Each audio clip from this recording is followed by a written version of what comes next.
다 함께 10월의 말씀 요한 1서 3장 18절 말씀을 암송하시면서 하나님 앞에 예배자로 나아가시겠습니다. 자녀들아, 우리가 말과 혀로만 사랑하지 말고 행함과 진실함으로 하자. 아멘.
하나님께서 오늘 우리에게 주신 말씀은 사무엘하 19장입니다. 사무엘하 19장은 압살롬의 반란을 진압하고 이제 다시 예루살렘으로 돌아오는 다윗의 환궁과 그와 관련된 사건들을 다루고 있습니다. 사무엘하 19장 1절로 8절에 보면 압살롬이 죽고 슬픔에 잠겨있는 다윗이 너무 애통해하니까 보다 못한 요압이 가서 왕의 본분을 환기시킵니다. 왕께서 이렇게 슬퍼하시면 반란군을 진압하고 왕을 보호하고 왕을 따르던 사람들은 다 뭐가 되는 겁니까? 도대체 아들 잃은 아비의 심정은 알겠으나 왕으로서의 본분은 하지 않습니까? 만약에 당신이 이렇게 계속해서 슬퍼만 한다면 모든 사람이 다 떠나버릴 겁니다. 라고 거의 협박에 가까울 정도로 요압이 무례하지만 강력하게 다윗을 일깨웁니다. 그리고 다윗은 자기의 왕으로서의 본분을 자각하고 성에 나와서 이스라엘 백성들을 다시 독려하여 이제 예루살렘으로 돌아갑니다.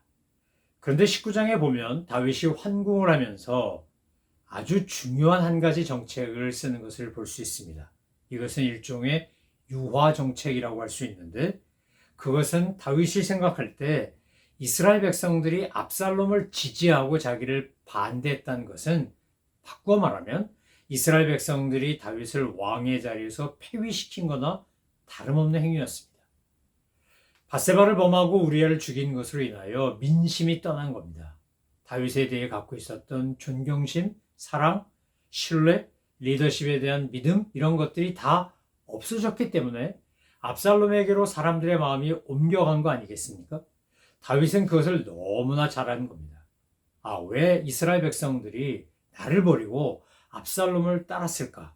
압살롬이 나를 치러 온다는데도 불구하고 그렇게 전쟁한다는데 이런 반인륜적인 행위를 하는데도 불구하고 저렇게 많은 군대가 압살롬을 따랐던 것은 결국 다윗에 대한 이스라엘 백성들의 분노와 실망의 표현 아니겠습니까? 그러니까 그 사람들을 다 끌어안고 다시 왕으로서의 권위를 회복하고 왕의 노릇을 하기 위해서 다윗은 고민하고 기도했을 겁니다. 그리고 어떻게 하는 것이 지금 압살롬의 반란으로 인하여 분열된 이스라엘 백성들의 마음을 하나로 묶고 하나님이 세우신 나라답게 하나님이 다스리시는 나라로서의 본래적 모습을 회복할 것인가, 그는 그렇게 고민하며 기도하고 판단했을 겁니다. 그래서 먼저 제사장들을 보내서 이제 이스라엘 백성들의 마음이 영적으로 돌이켜서 왕을 돌아오게끔 하는 그런 전략을 쓰는 겁니다. 유다 지파를 설득하고 사람들의 마음을 얻기 위해 노력하고 이제 다윗이 돌아온다고 하니까 다윗이 떠날 때 온갖 욕과 저주를 퍼부었던 시므이가 발등에 불이 떨어진 겁니다. 이제 다윗 왕이 돌아오면 자기를 해할 수도 있고 죽일 수도 있기 때문에 시므이는 부랴부랴 다윗이 돌아오는 길목에서 기다리다가 다윗에게 애걸복걸합니다. 저를 저주하지도 마시고 벌하지도 마시고 살려달라고 합니다. 그때 다윗은 시므이에게 관용을 베풉니다. 여러분, 이게 다분히 정치적인 이유도 있었겠지만 다윗이 갖고 있었던 하나님에 대한 신뢰, 하나님에 대한 믿음의 표현이라고 할 수 있습니다. 시므이가 했던 저주가 하나님이 그의 입을 통해서 자기를 질책하시는 부분도 있었고, 또 시므이가 한 비난과 욕설 중에 억울하고 정말 기가 막힌 것도 있었는데 하나님이 그걸 들으시고 자기에게 선하게 역사하신 것을 믿고 인정하기 때문에 시므이를 살려두는 겁니다. 물론 다윗도 그 시므이가 탐탁치 않았고 얹지 않았기 때문에 아들 솔로몬에게 유언처럼 남기지 않습니까? 저 시므이를 제거해야 된다고 그렇게 유언을 남기지만 다윗이 환궁할 때는 시므이를 포용하고 관용을 베푸는 모습을 보여줍니다. 사무엘하 19장에 나오는 두 번째 중요한 만남은 무비보셋과의 만남입니다. 여러분, 무비보셋은 요나단의 아들이고 절름발이었기 때문에 다윗이 특별히 사랑했습니다. 그런데 그의 종 시바가 어떻게 하는 겁니까? 속이고 다윗에게 와서 거짓 보고를 하고 무비보셋이 마치 다윗이 떠나는 것에 대하여 아주 통쾌하는 것처럼 거짓 증언을 했었습니다. 그때 다윗이 약속했었기 때문에 무비보셋과 시바 사이에 재산을 분할해주고 갈등을 해소하는 걸로 인하여 이제 문제를 해결합니다. 세 번째 만남은 바로 다윗이 은혜를 입었던 바실레와의 만남입니다. 바실레에게 보은하려고 합니다. 그런데 나이가 많다고 바실레가 사양합니다. 이제 나이가 제가 이렇게 많아졌는데 왕궁에 간들 제가 무슨 음식을 먹는들 맛있고 또 즐거운 파티를 한다고 즐겁겠습니까? 그리고 아들 기람을 왕궁으로 다윗이 데려가도록 합니다. 그리고 바실레 대신에 아들을 데리고 그 아들 기람을 데리고 다윗은 환궁합니다. 그러나 오늘 19장에서 우리가 주목해서 보아야 될 것은 뭐냐? 40절로 43절에 나오는 유다 지파와 타 지파 간의 갈등입니다. 이미 압살롬과 다윗이 내전 아닌 내전을 하고 반란을 하고 쿠데타를 하고 이런 과정 속에서 이스라엘은 찢어진 상태였습니다. 마음이 하나가 되지 않았습니다. 다윗은 그래서 이것을 어떻게든지 일치시키고 화해하고 화목하고 하려고 관용을 풀고 은혜를 갚고 자비롭고 관대한 왕의 모습을 백성들에게 보여주며 하나님 앞에 그런 태도로 다시 왕의 자리를 돌아오고 있는 겁니다. 사랑하는 성도 여러분, 사무엘하 19장을 묵상하면서 우리가 추구하며 살아야 될 영적 가치를 발견하게 되는데 그것은 바로 화평케 하는 자는 복이 있나니 하나님의 아들, 천국 백성이 되는 겁니다. 여러분, 예수님이 약속하신 그 복입니다. 그 복을 우리가 누리고 다윗이 보여주었던 것처럼 내적인 일치와 화해를 위해 관용을 베풀고 은혜를 갚고 하는 모습을 우리가 보고 배워서 따라해야 한다는 겁니다. 우리는 얼마나 관용을 베풀기는커녕 복수하기를 좋아하고 하나님께 받은 은혜, 사람에게 받은 은혜를 보은하기보다는 망각하는 경우가 얼마나 많습니까?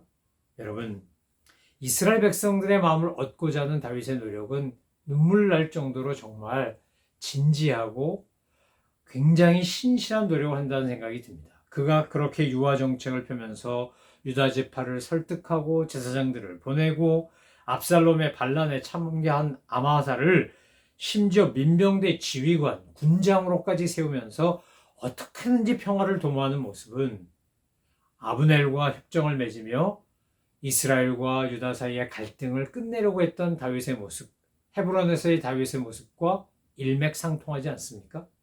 다윗은 끊임없이 이 12지파 사이에 생길 수 있는 갈등을 최소화하고, 아니 그것을 극복하고 하나님이 원하시는 하나님의 나라를 세우는데 그의 관심과 열정이 있었습니다. 그랬던 다윗이 방심했을 때 범죄한 거 아닙니까? 그래서 성경은 우리에게 선자는 넘어질까 조심하라라고 경고하는 겁니다. 사랑하는 성도 여러분, 오늘 우리가 다윗을 보며 추구하며 살아야 될 영적 가치가 화해, 화목, 관용, 보은이라면 우리는 매일같이 스스로에게 질문하며 점검해 보셔야 합니다. 나는 화평케 하는 사람인가? 아니면 반목과 대립과 갈등을 일으키는 사람인가? 나는 화해자의 삶을 사는가? 아니면 분열의 도구가 되어가고 있는가? 나는 관용을 베풀고 보은하는 사람인가? 아니면 편협하고 은혜를 망각하는 사람인가를 매일 점검해 보셔야 한다는 겁니다. 우리 주변에는 여전히 시바와 무비보셋의 갈등처럼 갈등하는 관계들이 있습니다. 우리 주변은 시므이처럼 아침엔 이랬다 저녁엔 저랬다 하면서 아주 이율배반적이고 사악하고 비열한 모습으로 우리를 힘들게 하는 사람들도 있습니다. 반면에 하나님이 허락하신 바실레같이 이렇게 아무것도 없고 힘없고 쫓겨가는 임금인데도 불구하고 온 정성을 다해서 제대로 섬겨주고 돌봐주고 하는 믿음의 친구와 동지와 지지자들도 있습니다. 여러분, 지난 시간을 돌아보며 내가 살아왔던 시간을 생각해보며 하나님 앞에 우리는 이렇게 결심하고 결단하고 기도하며 행동하셔야 합니다. 믿음이란 말로 선포하는 것으로 끝나는 게 아니라 그것을 행함으로 성취하는 것입니다. 예수님이 비유해서 말씀하신 것처럼 옥토란, 가시밭길이나 돌짝밭이나 이런 것과 다른 옥토는 말씀을 듣고 들은 말씀을 행하여 그것이 자기 것이 되게 하는 것입니다. 요한계시록에서도 말씀은 듣는 자가 복이 있고 가장 복 있는 사람은 누구라 그랬습니까? 그 말씀을 듣고 새기고 지키는 자라고 했습니다. 하나님의 말씀은 듣고 끝나는 게 아니라 들었으면 묵상하고 가슴에 새긴 다음에 행동으로 옮기는 겁니다. 여러분, 사무엘하 19장에서 다윗이 황궁하면서 보여주었던 이 모습, 그가 추구했던 가치, 그것 또한 우리에게 그대로 따라 배워야 될 믿음의 표상이 아니겠습니까? 오늘 저와 여러분이 우리가 살고 있는 이 땅에도 얼마나 많은 갈등이 있습니까? 얼마나 많은 이율배반적이고 그야말로 배신의 가슴 아픈 사건들이 얼마나 많습니까?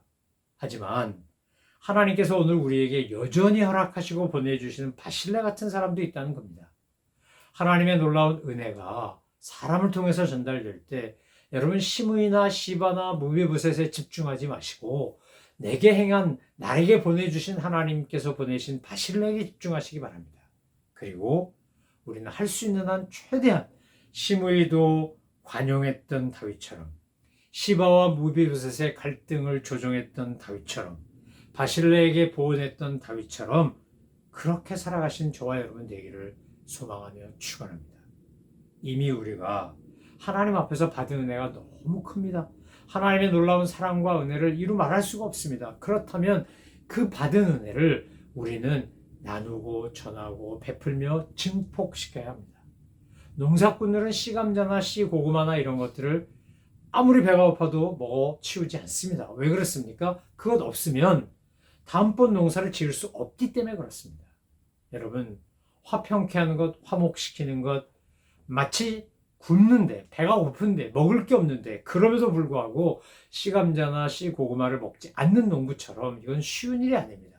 견뎌야 하는 것이고, 참아야 하는 것이고, 기다려야 되는 것이고, 소망이 없이는 불가능한 것입니다. 그런데 주님께서 오늘 우리에게 그 역할을 맡기신 겁니다. 오늘 이 시카고 땅에 살고 있는, 오늘 한국에 살고 있는, 오늘 세계 방방곡곡 분쟁과 갈등과 미움과 분열이 끊임없이 일어나고 있는 오늘날 지구촌에 살고 있는 우리에게, 그리스도인들에게 하나님이 요구하시는 것이 바로 그것입니다. 네가 화평케 하는 자가 되라. 네가 관용을 베푸는 사람이 되라. 네가 보온하는 사람이 되라. 네가 화목케 하는 사람이 되라. 주님이 그렇게 요구하시고 말씀하시는 겁니다. 다윗이 궁으로 돌아오며 유아정책을 썼던 것처럼 오늘 우리가 주님 나라 가는 그날까지 할 수 있거든. 모든 사람과 함께 화평을 누리고 선을 행하며 하나님의 영광을 드러내는 저와 여러분 되시지 않겠습니까? 하나님께서 우리를 통해 영광을 받으실 수 있도록, 우리를 통해 기뻐하실 수 있도록, 우리가 천국 백성이 되고 하나님의 자녀가 되고 천국을 소유하고 살아가는 사람이 될 수 있도록 힘써서 애써서 화평케 하고 화목케 하는, 관용을 베풀고 보온할 줄 아는 저와 여러분 되시기를 소망하며 축원합니다. 기도하겠습니다. 하나님 아버지, 다윗이 궁으로 돌아오며 그는 자기에게 저주를 퍼부었던 시므이도 받아들이고 시바와 무비보셋 간의 갈등도 조정하고 바실레에게 받았던 은혜도 갚고 유다 지파와 타 지파 간의 갈등도 조정했습니다. 그는 압살롬을 지지했던 백성이 결국 자기를 버린 것임을 잊지 않았고, 그래서 보복하고 화풀이란 게 아니라 그들의 마음을 얻기 위하여 관용하고 은혜를 베풀고 용납하고 인내하며 이스라엘을 다시 하나님의 나라 신정국가가 될 수 있도록 애를 썼습니다. 하나님, 오늘 저희도 다윗처럼 그렇게 화평케 하는 자, 화목케 하는 주의 백성 다 되게 하여 주옵소서. 감사드리며 예수 그리스도의 이름으로 기도 올려옵나이다. 아멘. 하늘에 계신 우리 아버지, 아버지의 이름을 거룩하게 하시며 아버지의 나라가 오게 하시며 아버지의 뜻이 하늘에서와 같이 땅에서도 이루어지게 하소서. 오늘 우리에게 일용할 양식을 주시고 우리가 우리에게 잘못한 사람을 용서하여 준 것 같이 우리 죄를 용서하여 주시고 우리를 시험에 빠지지 않게 하시고 악에서 구하소서. 나라와 권능과 영광이 영원히 아버지의 것입니다. 아멘.